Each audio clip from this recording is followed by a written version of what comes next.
What's up, everyone? Welcome to the 𝐬𝐤𝐤 Tactical channel.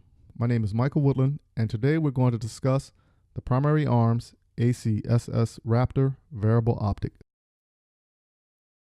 Not that long ago, we discussed a segment on the AR-15 variant rifles. I want to revisit that for a bit and talk about the rifle scope that will work for those who are new into shooting or those who are seeking a quality product but on a budget. If you happen to follow me on Facebook and Instagram, then you know I'm talking about the Primary Arms ACSS Raptor Variable Optic. This will be a two-part review, with the second part coming out in a few weeks. Since the raffle of the Bushnell Variable Optic that I had on my rifle, my search went out to looking for something that is practical but also could suggest for the everyday shooter to get their hands on, but at the same time, something that is dependable and will not break the bank. My search led me to the company of Primary Arms, and after talking to the developer of the Reticle system, I was kind of hesitant about the product. Remember, all my shooting had some form of a reference point on the glass that takes the guesswork out of distance and measurements. Even if you do not get behind the glass after a set amount of time, like 6 months. So Dimitri and I were discussing the ACSS Raptor Variable Optic, and he convinced me that the 1:6x24 Variable Optic from Primary Arms will be able to handle what you throw at it. A few days later, I got the scope and mount assembled and ensured everything is together to take this optic to the range. Lo and behold, this scope was easy to use as our discussion. I even took a friend of mine out to the range with me who has no real experience with rifle shooting and gave him a mini class on the optic to see how he performs. In the end, you could take an okay shooter and have those looking like a superstar using this scope from Primary Arms. Let's talk about what this scope has to offer for those who are interested. This optic weighs in at 17.6 ounces. The ocular focus ring is at the rear of the scope to allow for you to adjust for parallax. It is a variable optic magnification, with the minimum magnification being 1 and the maximum magnification being 6. And the ease of the ring to get you to your desired magnification is smooth and consistent. Moving on to the turret features, there are 3 turret knobs following the model of traditional scopes where the elevation dial is on top. The windage dial is on the right. Since this optic is illuminated, the dial on the left is where you can control the varying settings from 0 being off to the numbers going from 1 very lightly illuminated to 11 being the full power of illumination. This scope comes with 2 CR2032 batteries, which one is in the outer cap along the side of the illumination setting, and the spare is resting in the turret cap for elevation. The click value for this optic is set to be 1/4 MOA for both the elevation and the windage. From what I experienced on the range, the values per click are pretty spot on. The total adjustment value you will get out of this optic is stated to be at 50 MOA for elevation and 50 MOA for windage.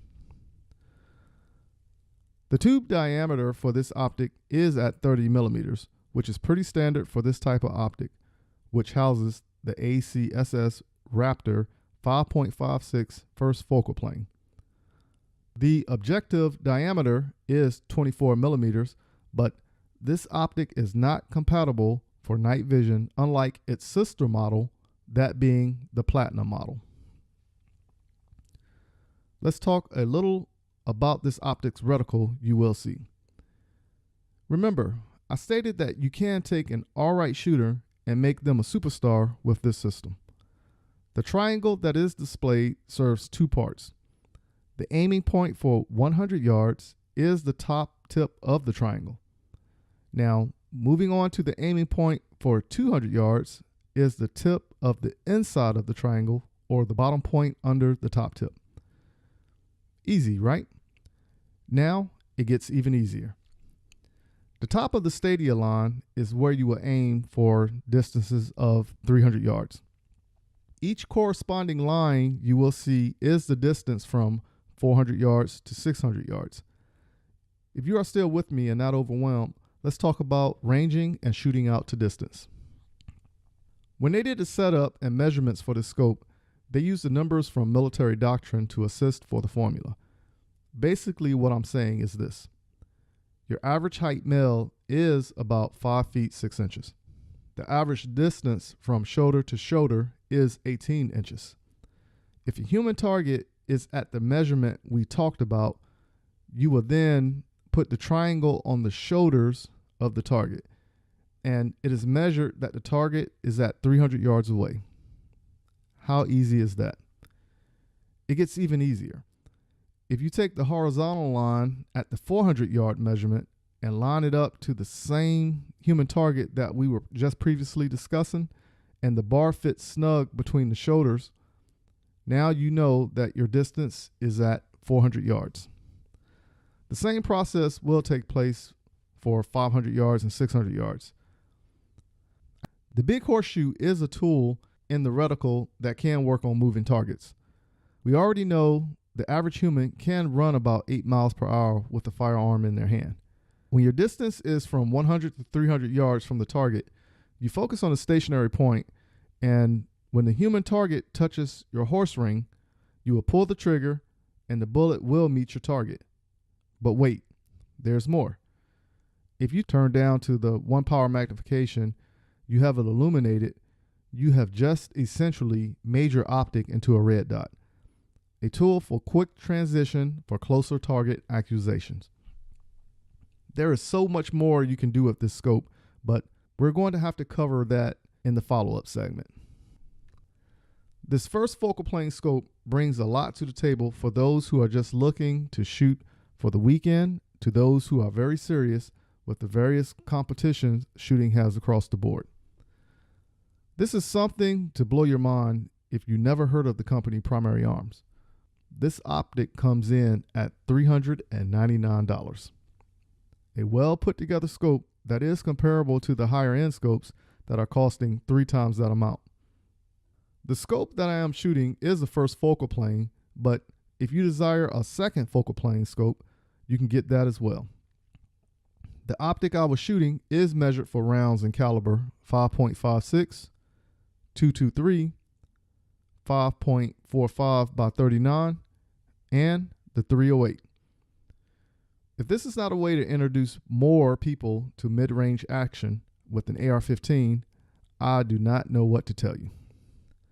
When we come back for the second part of this segment, we will be showing the simplicity of use in relation with this optic at distance. For those who are looking to contact me, visit 𝐿-WTactical.com, but make sure you go to our Instagram and Facebook page and follow us there. If you decide to give me a call, please leave a voicemail or a text message, and I promise I will get back to you. Until next time, keep shooting, keep practicing, and have fun.